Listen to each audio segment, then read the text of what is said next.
Today we are talking about a very serious matter that is shaking Nigeria right now. Reports have been circulating that the military is taking strong action in areas affected by banditry, and some of these reports specifically mention Fulani bases. We are here to break it down for you to understand what is happening and what it all really means. Before we go deeper, please remember to hit the like button and subscribe if you haven't done that already. It really helps support this channel so we can bring you more accurate and real news. Now, what is really happening?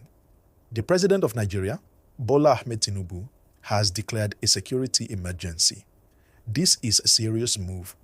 It comes after many attacks across the country, including kidnappings, banditry, and other violent incidents that have affected innocent people. Some of these attacks have been very tragic, including the kidnapping of school children in Niger State. More than 300 children, along with some teachers, were abducted in a single attack. It shocked the entire nation.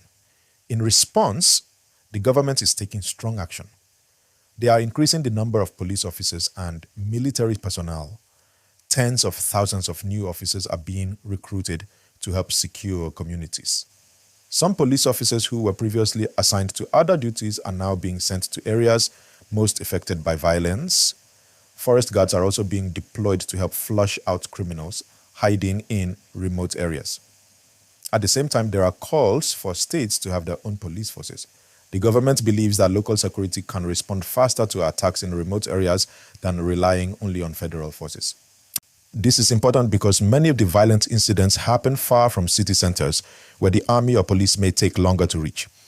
However, there is a lot of confusion online. Some social media posts claim that the military is storming Fulani bases, and that religious leaders like Ahmad Gumi have responded strongly. We need to be careful here. As of now, no verified news source has confirmed that such an operation is taking place. Headlines like this can spread quickly, but they may not be accurate. It is important to focus on verified information so that people do not panic or spread fear unnecessarily. Now, why do stories like this spread so quickly? Nigeria has been facing repeated attacks and kidnappings for many years. People are scared, and any mention of military action or operations makes them anxious. When ethnic or religious labels are added to these stories, the tension increases even more. This is why we must be careful and responsible with the information we share. Even though some reports are not confirmed, the reality is that Nigeria is in a security crisis. Innocent people are being affected every day. Families are losing their children and communities are living in fear. The government is responding, but this is a long-term challenge. It will take time, careful planning, and collaboration between the military, police, and local communities to make a lasting impact. It is also important to focus on unity. Violence affects everyone, regardless of ethnicity, religion, or region. We must avoid division and work together. Spreading rumors or unverified stories can create distrust and make the situation worse. This is why it is so important to get accurate information and to think carefully before sharing news online. As we continue to watch these developments, we should also remember the human side of this story. Many families are displaced. Children are missing. Communities are living in fear. While it is important to understand the political and military actions, we must also remember that these are real people affected by these events. Supporting victims, promoting peace, and helping communities stay safe are all part of the solution. Before we move further, let me remind you again. Please like this video and subscribe to the channel. Click the notification bell too so you never miss important updates like this. Sharing accurate information and supporting channels that report responsibly is very important during times like this. The government has also promised to provide more updates as the security operations continue. They are working to ensure that communities are protected and that people can return to a sense of normalcy.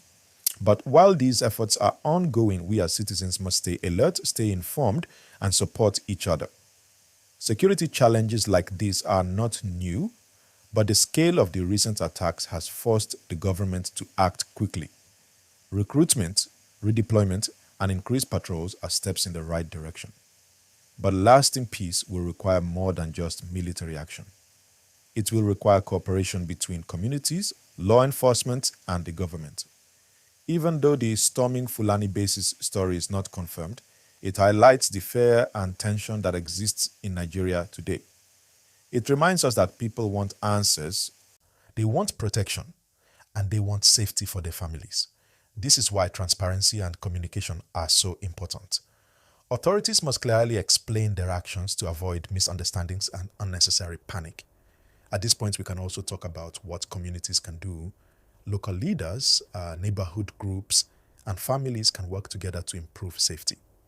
Simple measures like creating local safety networks, sharing information responsibly, and helping vulnerable members of the community can make a difference. Remember, safety is a shared responsibility and everyone has a role to play.